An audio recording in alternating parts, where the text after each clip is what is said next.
என்ன ஆதப்பா, நிறுத்திக் கொள்வோமா? அது உங்களுக்கு இழுக்காகிவிடும் அண்ணா. பாகநெறி அம்பலக்காரரின் தம்பி தோல்வியை ஒப்புக்கொள்வதா? இறுதி வரை போராட நான் தயாராக இருக்கிறேன்.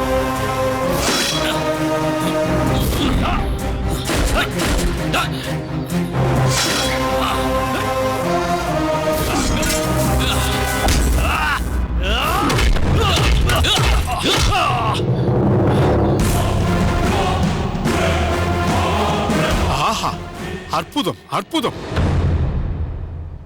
கலிங்கத்து பரணி காட்டும் வாட்போர் ஒன்றை கண்முன்னால் பார்ப்பது போல் இருக்கின்றது.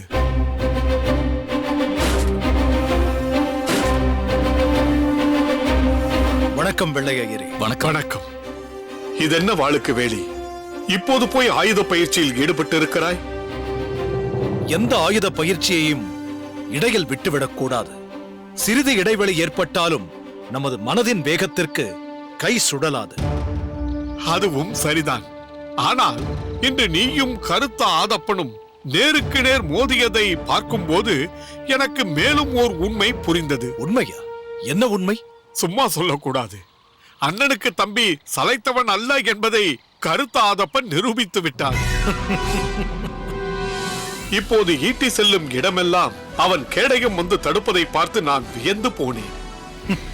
அண்ணனுக்கு தகுந்த தம்பி. அப்படி சொல்லாதீர்கள் வெள்ளையரே. குருவுக்கு தகுந்த சீடன் என்று சொல்லுங்கள்.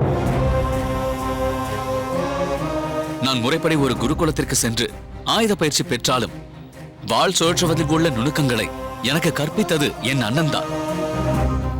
அவருக்கு சமமான வீரனாக என்னை உருவாக்க வேண்டும் என்று முயற்சிக்கிறார்.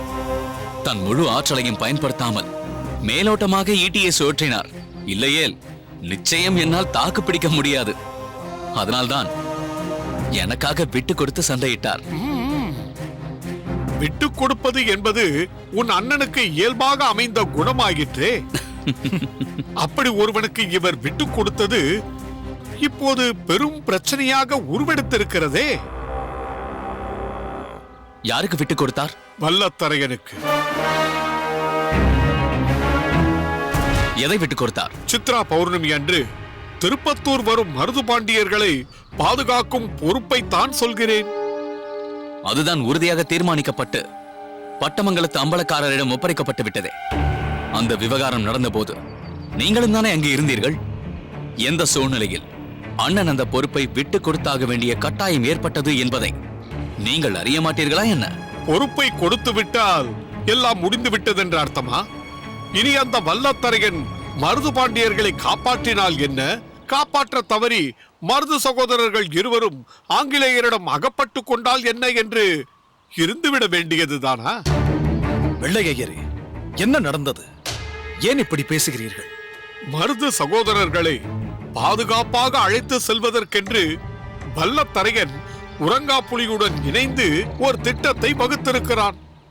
அந்த திட்டம் எவ்வளவு பொருத்தமற்றது, தவறானது என்பது அதை கேள்விப்பட்ட உடனேயே எனக்கு புரிந்துவிட்டது. அப்படி என்ன திட்டம் வகுத்திருக்கிறான்? குறுக்கு பாதை வழியாக மருது சகோதரர்களை திருப்பத்தூருக்கு அழைத்துச் செல்லாமல் சுற்றுப்பாதை வழியாக அழைத்துச் செல்ல போகிறார்களாம். அது என்ன பாதை? மதுரை செல்லும் பாதைகள் உள்ள மேலூருக்கு அழைத்துச் சென்று அங்கிருந்து திருப்பத்தூருக்கு அழைத்துச் செல்ல போகிறார்களாம்.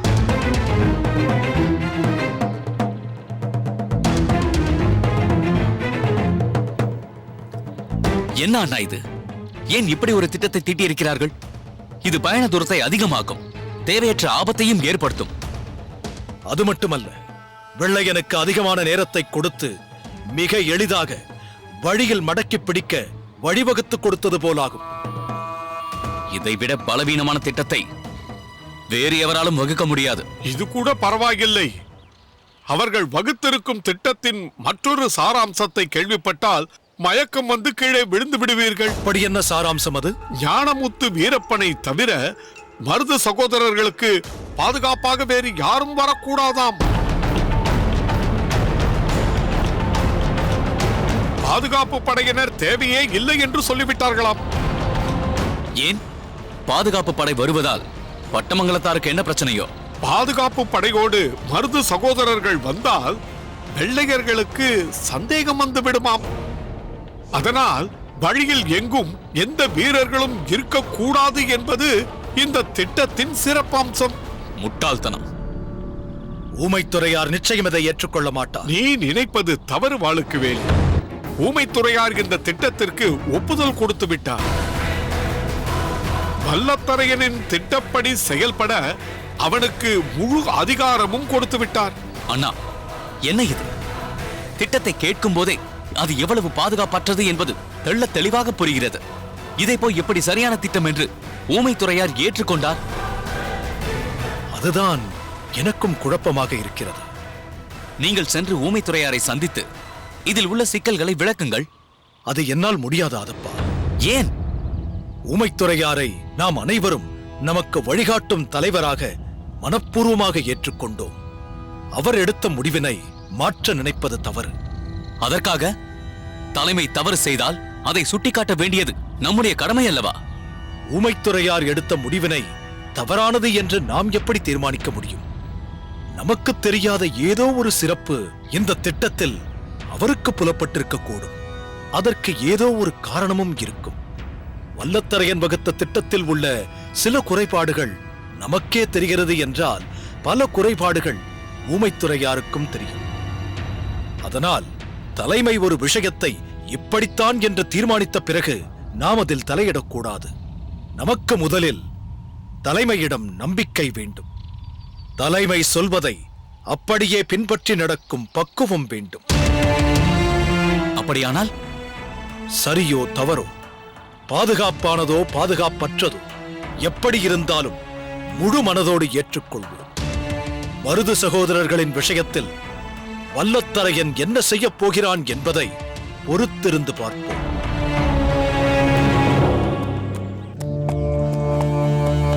வருடத்திற்கு ஒரு முறை கூடும் குதிரை சந்தை இது. இப்போதும் சில பகுதிகளில் குறுநில மன்னர்களாக இருப்பவர்களும் இங்கு வந்துதான் தமக்கு தேவையான குதிரைகளை வாங்குகிறார்கள். அதற்காகத்தானே எப்போது குதிரை சந்தை கூடும் என்று நாம் காத்திருக்கிறோம். அந்த நாள் வந்தவுடனே ஆவலோடு இங்கு வந்து விடுகிறோம். ஆனாலும் என்ன பயன்? இந்த ஆண்டு போதுமான பொருளோடு வந்தும் தேவையான குதிரைகளை வாங்க முடியவில்லையே. அரேபிய குதிரைகள் இன்னும் வந்து சேரவில்லை என்றுதான் சொல்லிவிட்டார்களே. வணக்கம் சிறுகுடி அம்பலத்தாரே. வணக்கம் சிலம்ப நாட்டு அம்பலத்தாரே. வாருங்கள் பட்டமங்கலம் சின்ன அம்பலத்தாரே. பெரிய அம்பலத்தார் வல்லத்தரையர் நலம்தானே? மிகவும் நலமாக இருக்கிறார். பாகநேரி பரிவட்ட நிகழ்ச்சியின் போது உங்களை எல்லாம் பார்த்தது. அதற்கு பின் இப்போதுதான் பார்க்கிறேன். ஆமாம் ஆமாம், நாங்களே எல்லா அம்பலக்காரர்களையும் அன்றுதான் சந்தித்தோம். ஏதோ ஒரு பொது நிகழ்ச்சி வந்தால் தானே அதற்கென வந்து சந்திக்க முடியும். மற்ற நாட்களில் நமது அம்பலத்தில் உள்ள பணிகளே நமக்கு சரியாக இருக்கிறதே. தாங்கள் சொல்வதும் சரிதான். ஆனால் இந்த குதிரை சந்தையில் நிச்சயம் சில அம்பலக்காரர்களை சந்திக்க முடியும் என்று நினைத்தேன். ஆமாம், உங்கள் நாட்டிற்கு எதற்கு சிறு குடி என்று பெயர் வந்தது? அங்கு உள்ளவர்கள் சிறு அளவில் தான் குடிப்பீர்களோ? என்ன? இல்லை இல்லை, தண்ணீர் தண்ணீர் தண்ணீரை தான் சொன்னேன். வைரமுத்தரே, இவரையெல்லாம் ஏன் இங்கு அழைத்து வருகிறீர்கள்? என்ன செய்வது? இவனுக்கு அறிவழகன் என்று பெயர் வைத்திருக்கிறார்களே. அதனால் ஓர் அளவிற்காவது அறிவு இருக்கும் என்று பட்டமங்கலத்தார் அழைத்து வந்திருப்பார். இது உங்களுக்கும் தெரிந்து விட்டதா? இங்கு வந்த பிறகுதானே தெரிந்தது இவனுக்கு அறிவும் இல்லை, பேச்சில் அழகும் இல்லை என்று. அறிவழகா, உன் கதை நாடெங்கும் சந்திச்சிருக்கிறது. வைரமுத்தா, என்ன இருந்தாலும் நீ இவர்கள் முன்னால் என்னை இழிவுபடுத்த கூடாது. உன் பெயர் கூட தான் வைரமுத்தன். அதற்காக நீ என்ன வைரத்தையும் முத்துவையும் கையில் வைத்துக் கொண்டே அழைகிறாய்? அறிவழகனாரே, அறிவழகா, யாரது? யார் என்ன அழைத்தது? அறிவழகா, உன்னைத்தான் சிறுகுடி நாட்டார் அழைத்தார். என்னை அழைத்தீர்கள்? என்னைய அப்படி அழைத்தீர்கள்? ஆமாம். ஏன் அப்படி கேட்கிறீர்கள்? என்னை எல்லோரும், ஏன் என் தங்கையை கூட டேய் அறிவழகா என்றுதான் அழைப்பாள். ஆனால் அறிவழகனார் என்று தாங்கள் அன்போடு இப்படி அழைத்தீர்களா? இத்தனை மரியாதையாக தாங்கள் என்னைத்தான் அழைத்தீர்களா என்று சந்தேகம் வந்து விட்டது. என்ன இருந்தாலும் நீங்கள் பட்டமங்கலத்து அம்பலக்காரரின் தாயார் வள்ளி அம்மையாரின் அண்ணன் மகன் அல்லவா? அதற்குரிய மரியாதையை அளிக்கத்தானே வேண்டும். இருக்கட்டும் இருக்கட்டும். ஆமாம், நீங்கள் என்ன சொல்ல வந்தீர்கள்? வைரமுத்தன் என்றால் வைரமும் முத்தும் அவரிடம் இருக்கிறது என்று பொருள் அல்ல. வைரம் போன்ற மன உறுதியும் முத்து போன்ற பிரகாசமும் உடையவர் என்று பொருள். இருந்துவிட்டு போகட்டும், இருந்துவிட்டு போகட்டும். ஆமாம், குதிரைகள் இங்கு வந்து சேரவில்லையாமே, இப்பொழுது என்ன செய்வது? எங்களுக்கும் ஒன்றும் புரியவில்லை. இங்கு வந்தவுடனே குதிரை விற்பனையாளர்களிடம் எங்களுக்கு தேவையான குதிரைகளுக்குரிய பணத்தை தந்துவிட்டோம். குதிரைகள் எப்போது வரும், எப்போது எங்களிடம் ஒப்படைப்பார்கள் என்று ஒன்றும் புரியவில்லை. எனக்கு நன்றாக புரிந்து விட்டது. என்ன புரிந்து விட்டது? உங்களுடைய பணம் போய்விட்டது, நீங்கள் ஏமாந்து விட்டீர்கள் என்று எனக்கு நன்றாக புரிந்து விட்டது. ஏன் இப்படி பேசுகிறீர்? அது எப்படி போய்விடும்? சிலம்ப நாட்டாரே, இவன் சொல்வதிலும் அர்த்தம் இருக்கிறது. ஒரு பொருளை கண்ணிலே பார்க்காமல் அதற்கான பணத்தை தரலாமா? நாம் வாங்க வந்திருப்பது அரேபிய குதிரைகள். அந்நியர்களை நம்ப முடியுமா? இன்று குதிரைகள் வரவில்லை என்கிறார்கள், நாளை ஆளே வராமல் போய்விட்டால் என்ன செய்வது? தமிழர் நடத்தும் சந்தை என்றால் பிரச்சனை இல்லை, நிச்சயம் எந்த தவறும் நேராது. நம்மவர்களின் வணிகத்தில் ஒரு நியாயம் இருக்கும். இவர்களை எதை வைத்து நம்புவது? இப்பொழுது யோசித்து என்ன பலன்? எப்படி? கவலைப்படாதீர்கள், அம்பலக்காரர்களை மீறி அவர்களால் ஒன்றும் செய்துவிட முடியாது. எதுவாக இருந்தாலும் நாங்கள் உங்களுக்கு துணை நிற்போம். நன்றி அம்பலத்தாரே, நாங்கள் புறப்படுகிறோம். ஆமாம், இப்போது நீங்கள் என்ன செய்ய போகிறீர்கள்? இங்கு தங்கி இருந்து குதிரைகளை வாங்கி கொண்டு போக போகிறீர்களா, அல்லது ஊருக்கு சென்று விட்டு பிறகு வரப்போகிறீர்களா? அதை பற்றி இன்னும் யோசிக்கவில்லை. அப்படி தங்குவதானால் எங்கள் அம்பலம் இங்கு அருகில் தானே இருக்கிறது, அங்கு வந்து தங்குங்கள். தங்கள் அழைப்புக்கு மிக்க நன்றி. தங்குவதாக தீர்மானித்தால் அவசியம் அங்கு வருகிறேன். ஆனால் ஒன்று. என்ன? அறிவழகனையும் அழைத்துக் கொண்டுதான் அங்கு வர வேண்டியிருக்கும். அதை நீங்களே யோசித்துக் கொள்ளுங்கள். சரி, தங்களுக்காக அதையும் பொறுத்துக் கொள்கிறேன். நாங்கள் வருகிறோம். வாருங்கள். அதை பொறுத்துக் கொள்கிறோமா? என்னவோ ஆடையோ மாடையோ பேசுவதை போல் பேசிவிட்டு போகிறான் அந்த சிறுகுடி அம்பலம். பட்டமங்கலம் சின்னம்பலத்தாருக்கு என் பணிவான வணக்கம்.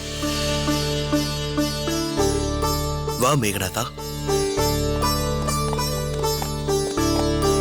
நீயும் என்று இங்கு நடக்கும் குதிரை சந்தையில் குதிரைகள் வாங்குவதற்காகத்தான் வந்தாயா? ஆமாம், ஆனால் இன்னும் குதிரைகள் வராததால் 2 நாள் தங்கியிருந்துதான் செல்ல வேண்டும். இப்பொழுது புரிந்து விட்டது. என்ன புரிந்தது?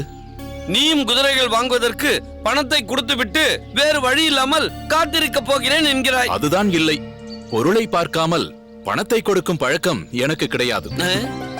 பார்த்தாயா அறிவழகா, இந்த விஷயத்தில் பாகநேரியும் பட்டமங்கலமும் ஒன்றுதான் என்று புரிகிறதா? என்னைப் போலவே மேகநாதனும் எச்சரிக்கையாகத்தான் இருக்கிறார். எனக்கு ஒரு சந்தேகம். என்ன? குதிரை வாங்குவதற்கு சின்னம்பலமே வர வேண்டுமா என்ன? வேறு யாரையாவது அனுப்பி வைக்கலாமே? அனுப்பலாம் தான், ஆனால் உன்னைப் போல நம்பிக்கையான விசுவாசமான ஒருவர் கிடைக்க வேண்டுமே. ஏன்?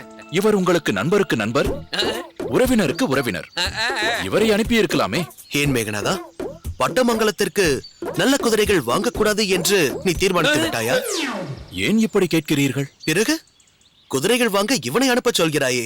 இவனை அனுப்பினால் கழுதையை வாங்கி கொண்டு வந்து விடுவான். வைரமுத்தா, என்ன போட கோமாளி. மேகநாதா, குதிரை வாங்குவதென்பது ஒரு நாட்டின் படைபலத்தை பாதுகாப்பதாகும். அதை சுழி பார்த்து வாங்க தெரிய வேண்டும். அதிலும் அரபு நாட்டிலிருந்து வரும் குதிரைகளை எச்சரிக்கையாக அணுக வேண்டும்.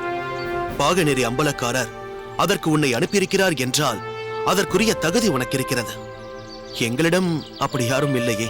அப்படியே என்னை போல் ஒருவன் வந்தாலும் பட்டமங்கலத்து அம்பலத்தார் அவனை ஏற்றுக்கொள்ள மாட்டாரே. தாழ்ந்த குலத்தைச் சேர்ந்தவர்களை வீட்டிற்குள் சேர்ப்பது பட்டமங்கலத்து அம்பலத்தாருக்கு பிடிக்காது என்று எனக்கு நன்றாகவே தெரியும். மேகநாதா, பரிவட்ட நாளில் விருந்துக்கு அழைத்த போது அண்ணன் உன்னை அவமதிப்பது போல் பேசியதை மனதில் வைத்துக் கொண்டிருக்கிறாய் என தெரிகிறது. இன்னும் அந்த காயம் உன் மனதிலிருந்து ஆறவில்லையா? அந்த காயத்திற்கு அன்றே நீங்கள் மருந்து போட்டு விட்டீர்கள். உங்கள் பேச்சை கேட்டுத்தானே மனம் மாறி விருந்தொண்ண வந்தார் உங்கள் அன்னார். அதனால்தானே மற்ற அம்பலக்காரர்களும் மனநிறைவோடு வந்து கலந்து கொண்டார்கள். இல்லாவிட்டால் அந்த விருந்து நிகழ்ச்சியே விபரீத நிகழ்ச்சியாக மாறியிருக்குமே. சரி, குதிரைகள் வரும் வரை நீயும் இந்த ஊரில் தான் தங்கப் போகிறாயா? வைரமுத்தா, இது என்ன கேள்வி? பாகனேரி இங்கிருந்து சற்று தொலைவு தானே. நம் பட்டமங்கலம் தான் இன்னும் சிறிது தூரம் செல்ல வேண்டும். நீங்கள் சொல்வது உண்மைதான். ஆ, ஆனால் நான் பாகனேரிக்கு போகப் போவதில்லை. ஆ. இங்குதான் தங்கப் போகிறேன். ஏன்? என் மனைவியின் தாய் வீடு இந்த ஊரில் தான் இருக்கிறது. ஓ, அப்படியா? ஆமாம். வைரமுத்தா, அப்படி என்றால் நாமும் சிறிது நேரம் அங்கு சென்று ஓய்வெடுக்கலாமே. இதை நீயாக சொன்னால் எப்படி? மேகநாதன் அல்லவா அழைக்க வேண்டும்? நாங்கள் தாழ்ந்தவர்கள், நீங்கள் அம்பலக்காரர்கள். எங்கள் வீட்டிற்கெல்லாம் நீங்கள் வருவீர்களா? வருவதென்ன? உனக்கு ஆட்சேபனை இல்லை என்றால் உன் வீட்டில் உணவே அருந்துவோம்.